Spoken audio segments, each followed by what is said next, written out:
And we will continue now with Professor Saul Kassin, who will analyze the contributing causes of wrongful convictions for us. So Professor Saul Kassin is a distinguished professor of psychology at John Jay College of Criminal Justice in New York, and he has published numerous research articles, book chapters, and books. In the 1980s, Professor Kassin pioneered the scientific study of false confessions by introducing a taxonomy that distinguished between the three types of false confessions. He has also studied the forensic confirmation bias and the impact that confessions have on the judicial process. So he received several awards for his work and is past president of the Division 41 of APA. And we are really happy that he is here today to present on the different causes of wrongful conviction. So please, Saul, the floor is yours. Thank you. Can you all hear me okay? Okay. I want to thank Jenny, Linda, and Teresa for EUREX and for inviting me to speak at this, I think, very important milestone event. You know, I want to reiterate something important that Linda said in her introduction. She talked a lot about the numbers, and we're going to hear a lot about the numbers, but these are real people. I sit in my office with what I call my wall of faces, and the wall of faces is designed, it's a group of exonerees. And when you take a quick look, the subliminal message is, oh my God, these are not all the same types of people. This is not about who they are. There are men, there are women, there are adults, there are children, there are people speaking different languages from different countries and different colored skin. This is exonerations, wrongful convictions aren't limited to a certain type of people. It's a systemic problem. The other point I want to make before giving some kind of historical perspective is, and I think this is really important, it's been very difficult over the years to argue for the reforms needed to prevent wrongful convictions. There has always been a law enforcement opposition that argues we need to do the things we do for public safety. Well, let's stop for a second. What we now know, courtesy of some research published with Innocence Project data, is that when you close a case on an innocent person, the actual offender remains free, locked and loaded, poised and ready to reoffend, and the statistics show that the vast majority of them do just that. So the public safety argument doesn't work. When you close a case on an innocent person, that's not to the merit of public safety. And that's why EUREX is so important. It's why it fits in a historical perspective that's so important. And so I just want to emphasize that point. Now, I want to give some historical foundation, and I want to basically lay a foundation of 4 steps where EUREX fits right there. First, back in history, many of us are psychologists. In 1908, Hugo Munsterberg published On the Witness Stand, which is a classic and controversial book ahead of its time. In it, he addressed problems with eyewitness memory. He had a chapter on untrue confessions, lie detection, and other evidence. And he very explicitly expressed concerns about wrongful convictions. My purpose, he stated in his introduction, was to turn attention of serious men an absurdly neglected field which demands the full attention of the social community. Munsterberg wasn't the only psychologist to venture into law with a concern about wrongful convictions. James McKean Cattell in 1895 published an empirical study on the psychology of testimony and science. William Stern, an Ebbinghaus student in Berlin, collaborated with a criminologist to do the same. As for the study of wrongful convictions, there is a groundbreaking book titled Convicting the Innocent, published by Edwin Burchard, in which he presented a collection of 65 U.S. cases dating back to the 19th century. Now, this book, again, is published in 1932, before wrongful convictions are a thing. And these cases dated back to the 19th century. In the decades that followed, similar efforts exposed a whole lot more cases. In 1987, Bedeau and Radelet published a law review compilation of 417 cases involving murder and other potentially capital crimes. That's sort of the deep background. Now let's turn to how things change. DNA changed everything. Everything changed in 1985 when British scientist Alec Jeffreys refined DNA testing. 1 year later, this type of evidence was used for the first time to solve a homicide in England and then link that same defendant to other unsolved rapes and murders. Shortly thereafter, the Combined DNA Index System, CODIS, was created as the US National Database. Enter the Innocence Project. In 1992, in an historic milestone, New York-based lawyers and law professors Barry Scheck and Peter Neufeld founded a small nonprofit clinic they called the Innocence Project. If DNA can be used to identify the perpetrator, they figured, it can also be used to exclude an innocent suspect. Merging science and law in this novel way, their mission was to use this emerging DNA technology to examine prisoners' post-conviction claims of innocence. And so it started. Housed in a small law school, Cardozo in Manhattan, staffed by law students reading letters from prisoners pleading their cases and begging for help. The rub about the Innocence Project, DNA was necessary to the mission. And so their cases consisted almost exclusively of rapes and murders. When Scheck and Neufeld reported on their first few DNA exonerations, they had the foresight to autopsy those case files to determine what caused the mishaps and to post the results of this archive on a website. So out the outset, for example, the first signal that I can recall coming out of the Innocence Project is they noted a strong predominance of eyewitness misidentifications in their sample. All of a sudden, the work already conducted by the likes of Gary Wells, Beth Loftus, and others had become hyper-relevant. Excuse me for just one moment. Now, then in a particularly jaw-dropping discovery, they reported, and I remember this well, that 25% of cases contained false confessions as a contributing factor. Confessions either by the defendant or someone else who implicated the defendant. Now, having studied false confessions for several years at that point, along with my colleague Gisli Johnson, and having a hard time convincing just about anyone that it was a serious problem, I can tell you that this IP statistic and the underlying stories was a game changer. It literally changed the game with regard to people taking false confessions seriously. And then if that disclosure wasn't big enough, perhaps the ultimate shock came with the discovery that over 50% of DNA exonerations contained forensic science errors. Never mind the fallibility of the human suspect and the human witness under pressure, the so-called objective sciences were everywhere to be found in the database of wrongful convictions. Nobody saw that coming. The forensic sciences were the objective sciences, and yet they were in the database in large numbers. And then that disclosure inspired all sorts of new research by E.T.L. Dror and others, as well as a scathing critique by the National Academy of Sciences in 2009. We now know that those so-called objective sciences are highly subjective, subject to error, subject to bias. All of that comes as a function of those early autopsied cases from the Innocence Project. And then one final note about the Innocence Project. What started in 1992, housed in a local law school, has since blossomed into an innocence network consisting of some 70 independent legal organizations throughout the world. This network has offices in cities and universities throughout the US and elsewhere, including Argentina, Australia, Canada, Ireland, Israel, Italy, the Netherlands, New Zealand, Taiwan, Japan, and the United Kingdom. That brings me to the next important historic milestone, number 3, and that is the National Registry of Exonerations.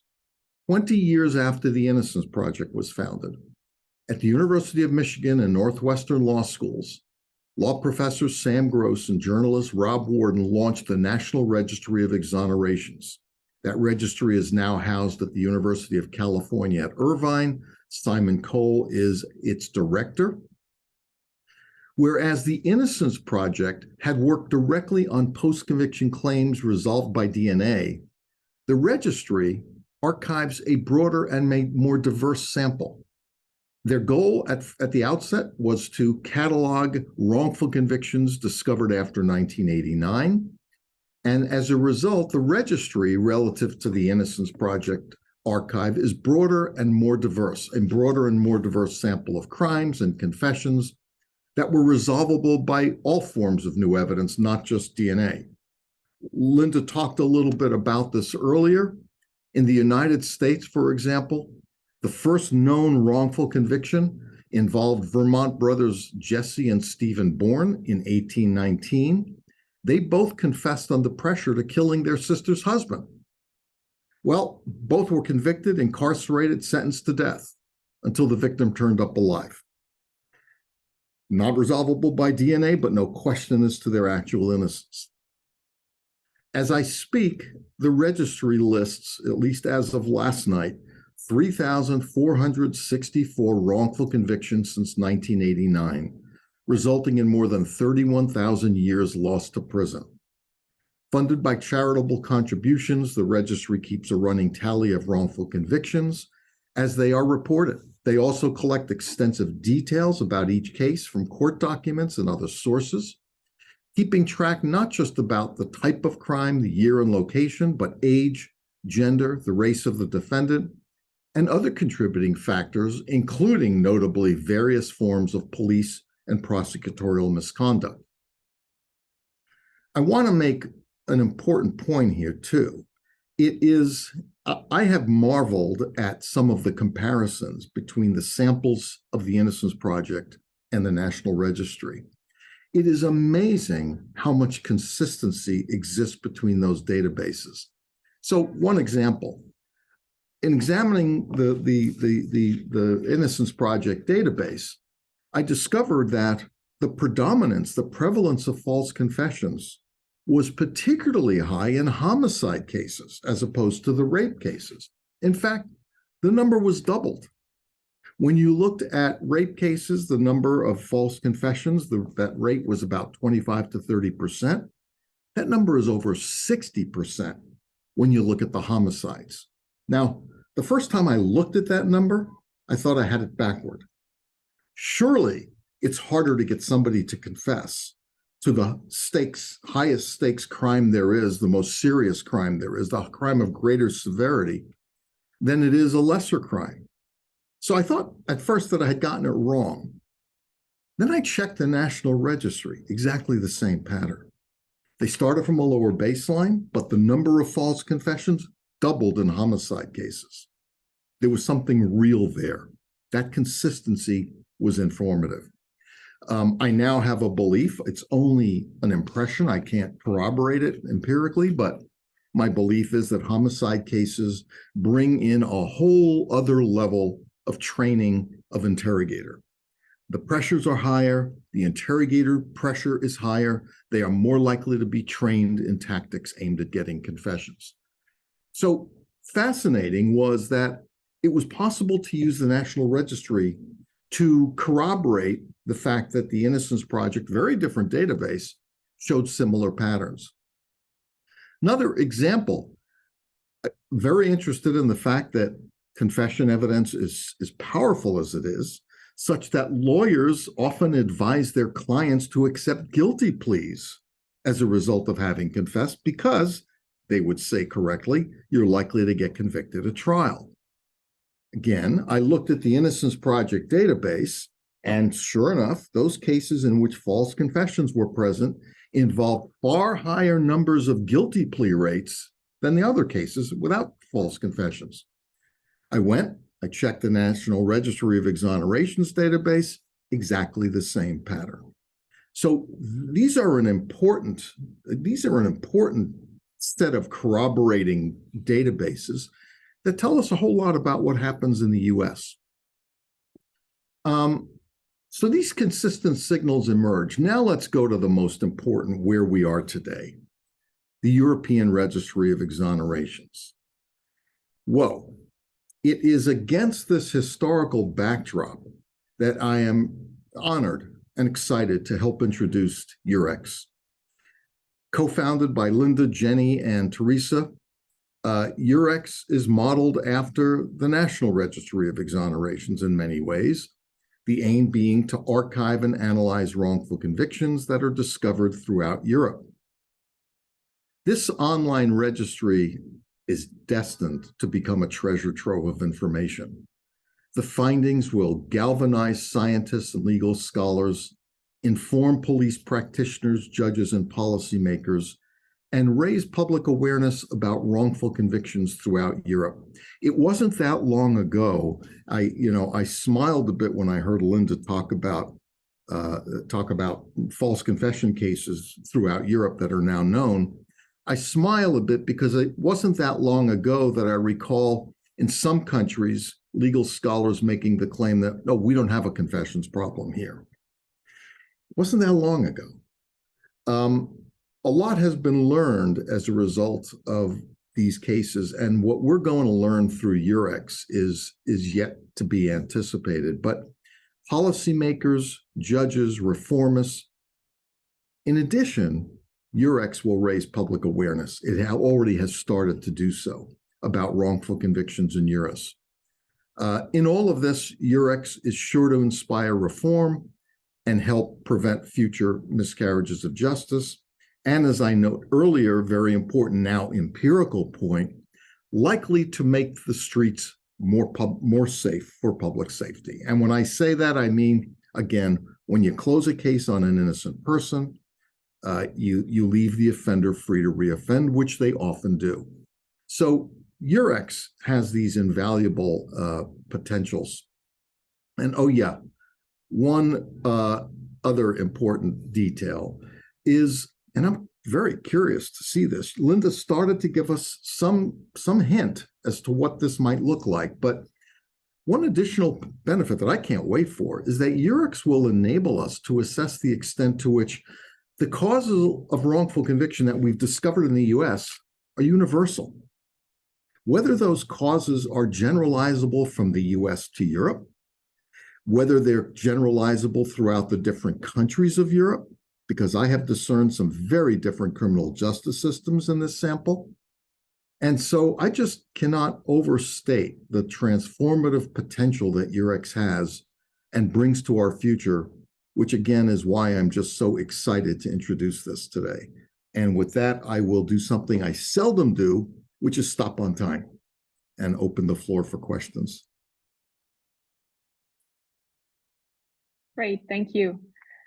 So are there any questions for Professor Saul Kassin?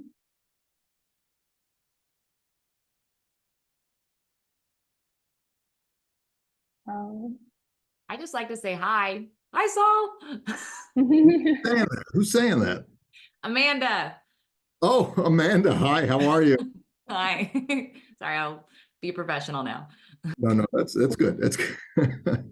I'm glad you're here. Your case is important. And again, it wasn't that long ago, and yet the skepticism about the possibility that you may have given a false confession was paramount. What an uphill battle that was, again, not too long ago. 21st century. True. So, well, if no one else has a question, I have one. So could you also imagine there's maybe a difference between the US and Europe when you look at the causes of wrongful conviction? I think so. What I think I'm learning, and I thank Jenny for much of this, because she's been surveying both common sense opinions across different countries, and in some cases we're studying law enforcement beliefs about and practices about, for example, interrogations. And the differences are in some cases profound. I have a student from Israel, Tirza Ben-Ari, who I believe is in here somewhere right now, and she collected some survey data in Israel that suggested that uniquely, Israelis don't perceive themselves as vulnerable to the psychological tactics, the deceptions that might produce false confessions. And we're noticing a lot of differences across countries, both in terms of what common sense is and in terms of law enforcement practices. So while it's too early to make some kind of statement about the ways in which cross-cultural differences will show themselves, I think we're going to find a lot of interest. And I think those differences will reflect the cultures, underlying cultures. Yes. Yeah. Thank you. I see. So, Does somebody have a hand up? yeah, we have a hand up. We can't hear you. Can you hear me now? Yes. Speaking of cross-cultural differences, I was kind of wondering what kind of effect you would feel that I know in some differing like European countries, and also Amanda Knox's case, for example, some court systems run without a jury. And I was wondering if that could possibly, result in more wrongful convictions just due to the bias that, certain judicial officials might have, seeing these cases day in and day out and having their, preconceived biases. I feel like, especially in Amanda Knox's case, that was a very, strong bias that kind of really paved the way for that, terrible case. And also, I had no idea she was here, so I just want to say hi. Your story is very inspiring. It's so nice to meet you guys. It's a great question. I don't have the answer to. I have been so immersed in the study of American juries and to some extent judges and their inability to discount confessions that are coerced. It's in social psychology, we call this the fundamental attribution error. We present a highly coerced confession to mock jurors or to judges. We ask them, was this confession voluntary or was it coerced? And they understand. They're looking at a case that is obvious and they say, oh, that's a coerced confession. That's coerced. So what do you think? And now, mind you, the confession is the only evidence in town here. So what would be your verdict? Guilty. They both see the confession as coerced and then use that coerced confession in their verdicts. That is kind of fundamental basic social psychology, and we see that all the time. So I'm not at all surprised that fact finders need the assistance either of an expert or raising public opinion so that they're aware of what the problems are, because many people just don't see that vulnerability. And that's specific to confessions.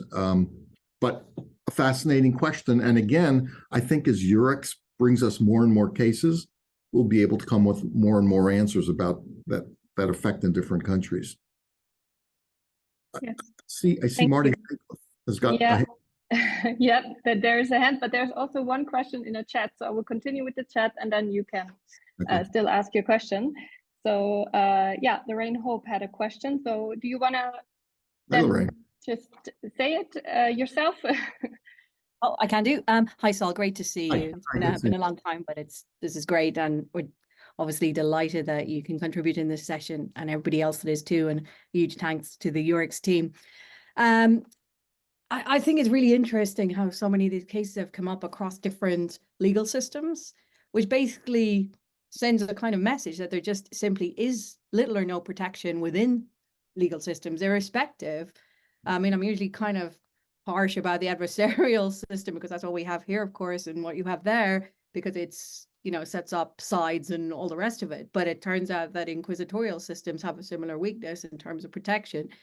So I guess you'll probably agree, or it seems that failed investigative practice fundamentally underpins these kind of cases. Yeah, and you would know, given the work you do, about how that can be corrected, the ways in which that can be corrected. But in order to make the persuasive case for reform, of course, I think you have to raise public awareness.